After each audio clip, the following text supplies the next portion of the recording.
नमस्कार दोस्तों, welcome to my YouTube channel Excel मंत्रा।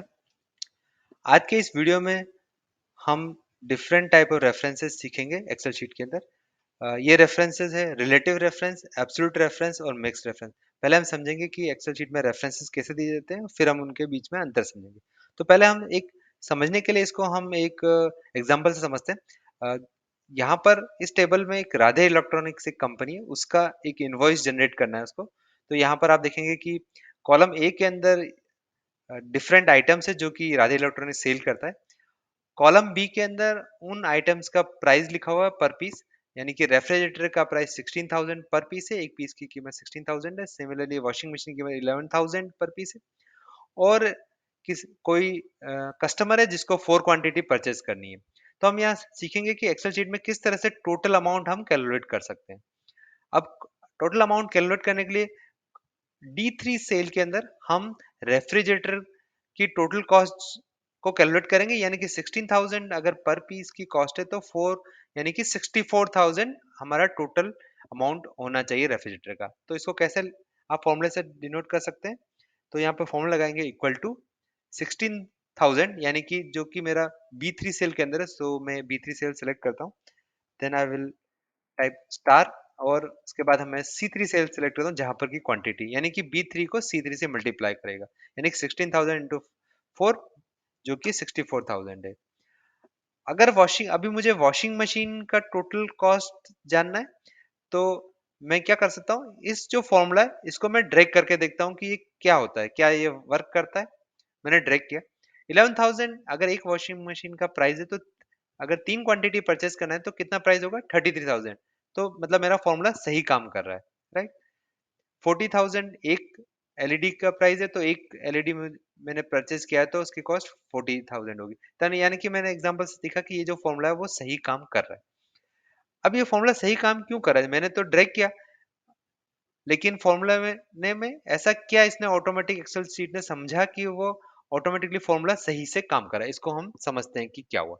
64,000 के लिए जब मैंने फॉर्मूला टाइप किया तो मैंने B3 into C3 टाइप किया, लेकिन जब इसी फॉर्मूला को मैंने ड्रैग करके D4 सेल में फॉर्मूला को लेके आया, तो आप देखेंगे कि फॉर्मूला चेंज होके B4 into C4 हो गया।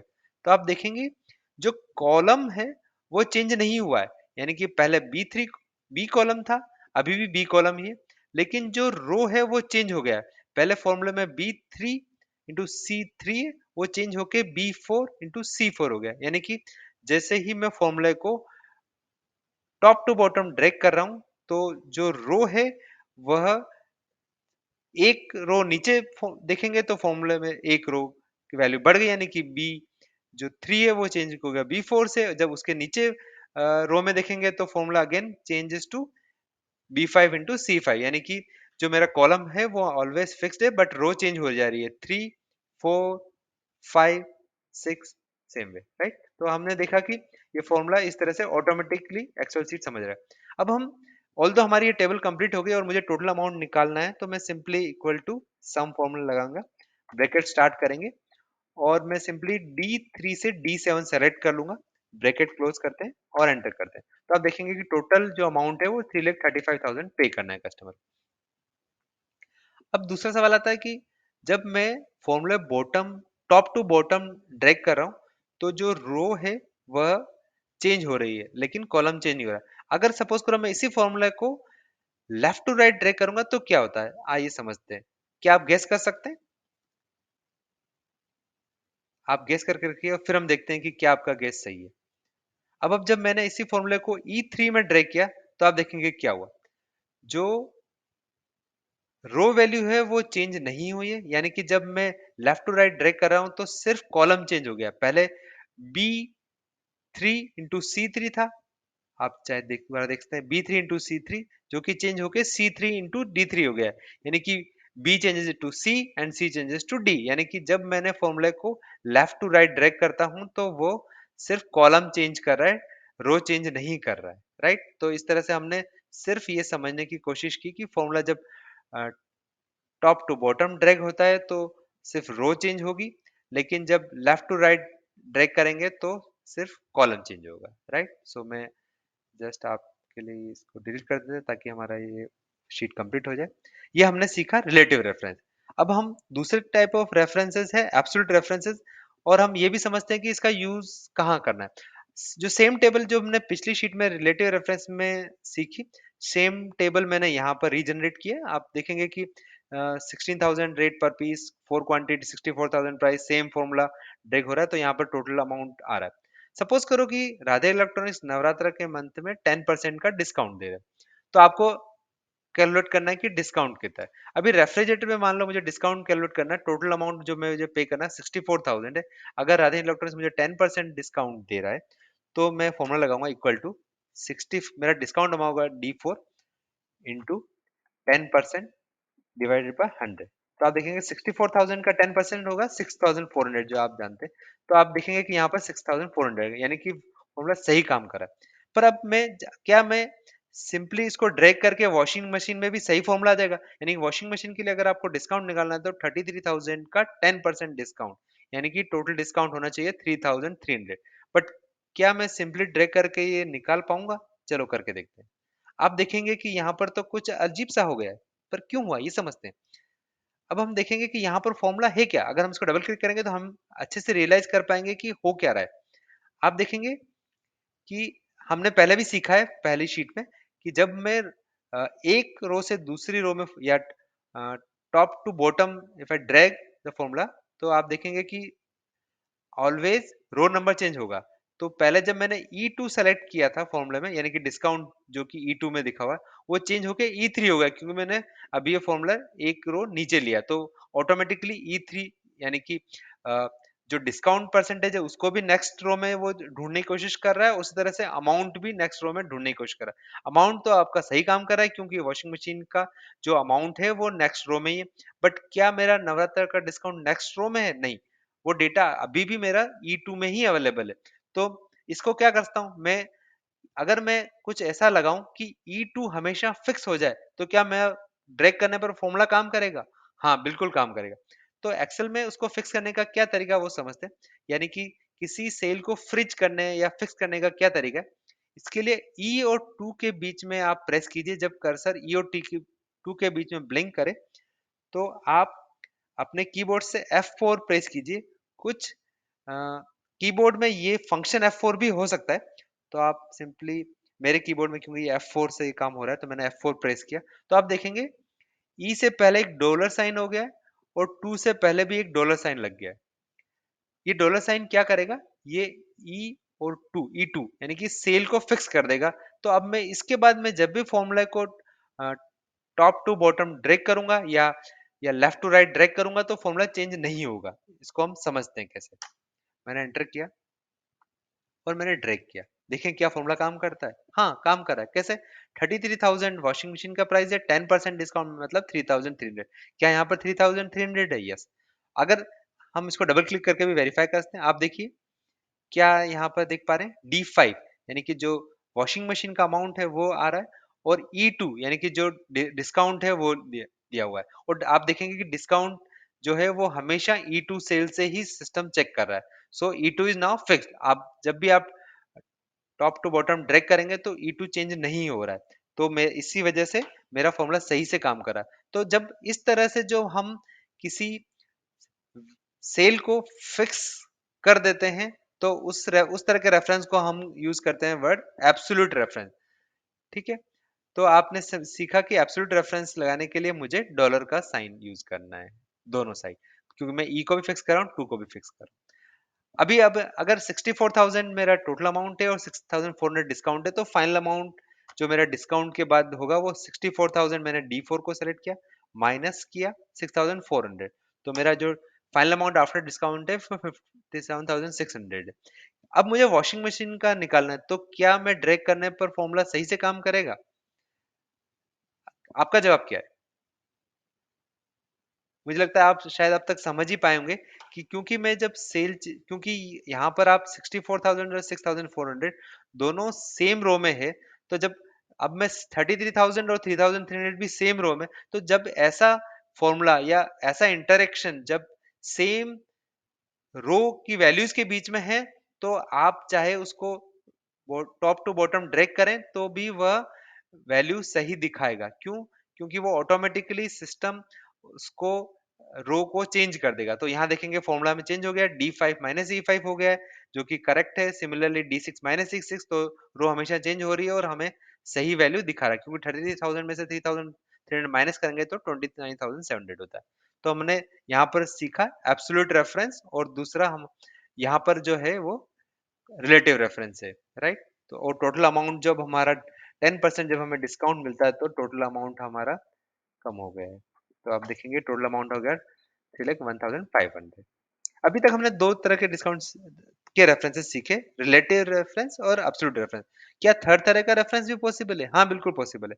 हमने यहाँ पर कॉलम भी फिक्स किया है, रो भी फिक्स किया है, पर एक क्या नया तरीका हो सकता है, या और तीसरे तरह का रेफरेंसेस कैसे यूज करते हैं वो हम समझते हैं। पहले हम देखते हैं कि प्रॉब्लम स्टेटमेंट क्या है, हमारा किस तरह की प्रॉब्लम में ये ये, हाँ, ये प्रॉब्लम आएगी या हम सॉल्व कर सकते हैं उसको मिक्स रेफरेंस के थ्रू।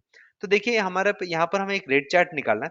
रेफ्रिजरेटर की कॉस्ट है वो 16,000 है, वॉशिंग मशीन की कॉस्ट 11,000 दी हुई है, और जनवरी मंथ में सपोज करो कि सेम राधे इलेक्ट्रॉनिक्स 10% डिस्काउंट दे रहे हैं, फेब मंथ में 20% डिस्काउंट दे रहे हैं, और मार्च में 15% डिस्काउंट दे रहे हैं, और हमें हर मंथ में डिस्काउंट की वैल्यू यहाँ पर रेस्पेक्टिव सेल्स में वैल्यू एंटर करनी है।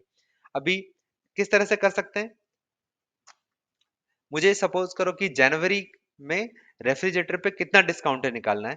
तो आप पहली चीज तो समझ ही गए होंगे कि अगर मैं डिस्काउंट को जब मैं फिक्स कर दूंगा तो मैं रेफ्रिजरेटर से जब वॉशिंग मशीन में जाऊंगा तो मैं ऑटोमेटिकली सही रेफरेंस ले पाऊंगा। तो मैं यहाँ पर मैं B5 को एज इट इज सेलेक्ट करता हूँ, यानी कि मैं रिलेटिव रेफरेंस लेता हूँ, स्टार लगाता हूँ, और जो डिस्काउंट है 10% यानी C3, अगेन C3 सेलेक्ट करता हूँ, लेकिन मैं इस बार इसको फिक्स कर देता हूँ। अभी हम के लिए हम इसको फिक्स करते हैं, सी भी फिक्स है, 3 भी सिक्स फिक्स, और देन मैंने एंटर किया। सो 60, okay sorry, divide by 100 discount है क्योंकि परसेंटेज में, तो डिवाइड बाय 100। इसको यहाँ पर डायरेक्ट परसेंटेज लगा भी कभी कर सकते हैं, बट ठीक है, हम उसको आगे समझेंगे कि वो परसेंटेज को यूज किस तरह से करना। अभी मैं सिर्फ क्योंकि हम यहाँ पर हमारा फोकस सारा रिलेटिव एब्सोल्यूट मिक्स रेफरेंस में समझने में लगाना चाहते हैं, तो मैं इसलिए इसको प्रॉब्लम को ज्यादा कॉम्प्लिकेटेड नहीं करना चाह रहा हूँ आपके लिए। तो यहाँ पे आप देखेंगे B5 into C3 divide by 100, सो 16,000 का 10% 1,600 डिस्काउंट। मैं टॉप टू बॉटम ड्रैग करता हूँ, तो देखते हैं क्या फॉर्मूला सही काम कर रहा है। यस, हमने पिछली शीट में भी देखा इस तरह से सही काम करता है, पर ऑल्दो ये फॉर्मूला सही काम कर रहा है, बट अगर मैं इसको जनवरी से फरवरी में जाता हूँ तो क्या फॉर्मूला सही काम करेगा? 16,000 का 20% क्या 160 आता है? नहीं। देखिए क्या गलत हो गया। हम देखेंगे कि डिस्काउंट जो हमने 10% किया है वो जनवरी के लिए तो सही है, यानी कि 16,000 पे 10% 1,600 है, पर फैब के लिए C3 सेल को जो हमने फिक्स किया है वो सही नहीं है। क्यों? क्योंकि मेरा जो डिस्काउंट परसेंट है वो अब C कॉलम की जगह D कॉलम में शिफ्ट हो गया है, राइट। ऑल्दो मेरा रो सेम है, यानी कि it is still third row, but cell change हो रहा है, तो C टू D। अगर इस तरह की जो समस्या है उसको सॉल्व करने का क्या तरीका है? मैं बोल रहा हूँ कि मेरा जो सी कॉलम है वो चेंज होना चाहिए, लेकिन मेरा रो चेंज नहीं होना चाहिए। तो उसके लिए क्या तरीका है? अगेन जैसे हमने देखा कि डॉलर साइन जहां पर लगाएंगे वो फिक्स हो जाता है, तो हम तरीका लगाते हैं, हम सी को फिक्स नहीं करते लेकिन 3 को फिक्स करते हैं। तो अगेन F4 एक्चुअली आप जब यूज करते हैं तो actually as a toggle button भी यूज होता है।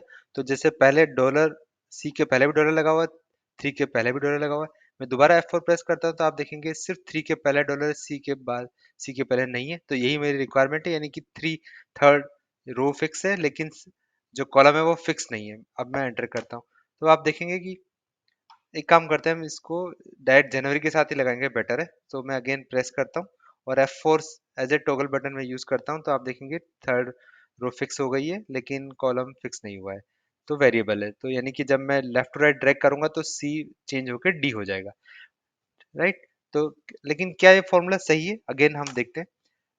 अब मैं ड्रैग करता हूँ उसको, तो आप देखेंगे 320 हो गया है, पर 16,000 का 20% क्या 320 है? नहीं, 3,200 होना चाहिए। तो क्या चेंज हो रहा है? अब आप देखेंगे कि ऑल दो D3 जो है उसके लिए तो आपने फॉर्मूला सही लगा दिया, पर C5 के लिए आपका फॉर्मूला सही काम नहीं कर रहा है।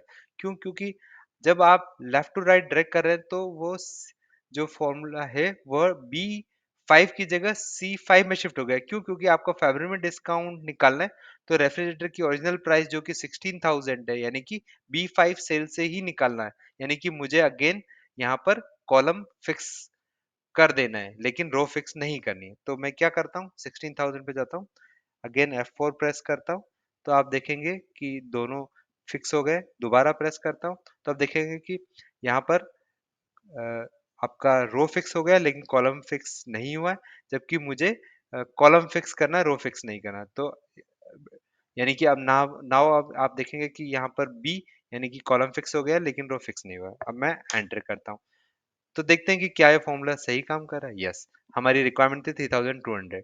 तो देखेंगे जब मार्च में ड्रैग करूंगा क्या ये फॉर्मूला सही काम करेगा। यस, ये सही काम कर। अब जब एक फर्स्ट रो में आ जब फॉर्मूला सही हो गया, तो आपके पास दो तरीके, आप तीनों को सेलेक्ट कर लीजिए और इसको सिंपली ड्रैग करके पूरा टेबल जनरेट कर दीजिए। हम इसको वेरीफाई भी कर सकते हैं। देखिए 14,000 का 20% 8,000 करेक्ट, 15,500 का 20% 3,100, उसको हम फॉर्मूला से देख सकते हैं क्या फॉर्मूला सही है। आप डबल क्लिक करके कोई भी फॉर्मूला वेरीफाई कर सकते हैं। देखिए B9 D3 से मल्टीप्लाई हो रहा है, सही है, ये रिक्वायरमेंट है। लास्ट भी देख लेते हैं। अगेन माइक्रोवेव की रेट पर पीस 15,500, उसका डिस्काउंट 15% से मल्टीप्लाई हो रहा है, डिवाइड बाय 100 हो रहा है, तो ये भी सही है। यानी कि हमने इस वीडियो यहाँ पर इस टेबल में देखा कि मिक्स्ड रेफरेंसेस को हमें किस तरह से यूज करना है। तो इस तरह से मैं सिंपली एक जगह फॉर्मूला लगा के उसको कंप्लीट टेबल को जनरेट करता हूँ। चाहे तो क्योंकि यहाँ पर आप देखेंगे कि बहुत ही कम वैल्यू है, जिसको मुझे टाइप करने का दूसरा तरीका, मैं हर एक बार जनवरी के लिए फॉर्मूला लगा दूं, फेब के लगा दूं, मार्च के लगा दूं दोबारा।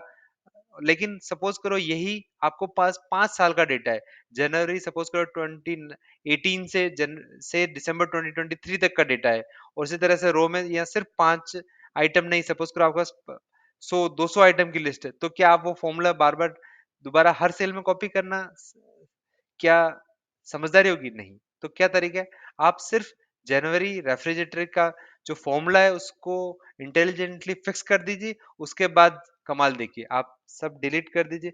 मैं सिर्फ यहाँ पर फॉर्मूला सही किया, उसके बाद मैं चाहे पहले सारे कॉलम को सारी रो को फिल कर देता हूँ और उसके बाद रो से मैं सारे कॉलम फिल करता हूँ। तो सिर्फ 2 बार ड्रैग करके आप कंप्लीट टेबल को जनरेट कर सकते हैं।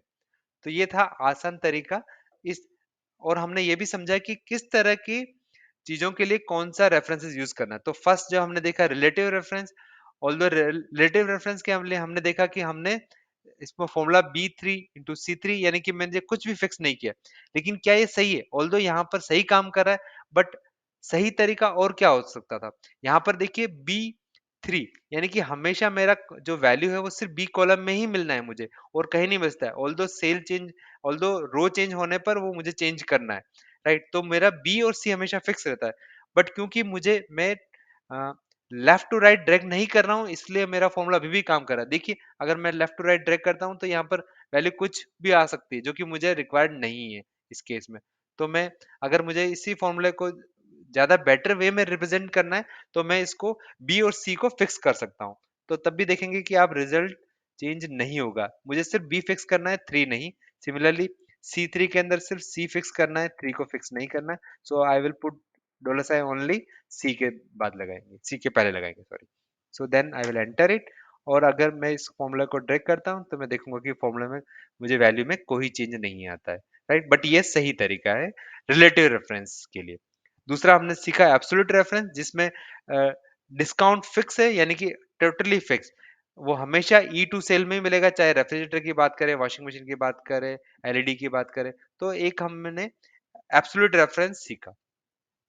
सिमिलरली सिमिलरली हमने मिक्स्ड रेफरेंस सीखा, जिसमें कि एक तरफ रेफ्रिजरेटर की जो कॉस्ट है वो फिक्स्ड है, बट जो डिस्काउंट है वो मंथ वाइज वेरी कर रहा है। सिमिलरली कॉस्ट जो है वो आइटम वाइज भी वेरी कर रही है, और अगेन मंथ वाइज भी वेरी करे। तो आपने देखा कि किस तरह से मैं इसको मिक्स्ड रेफरेंसेस यूज करके इतनी कॉम्प्लिकेटेड टेबल को इमेज को बहुत आसानी से जनरेट कर पा रहा हूँ, राइट?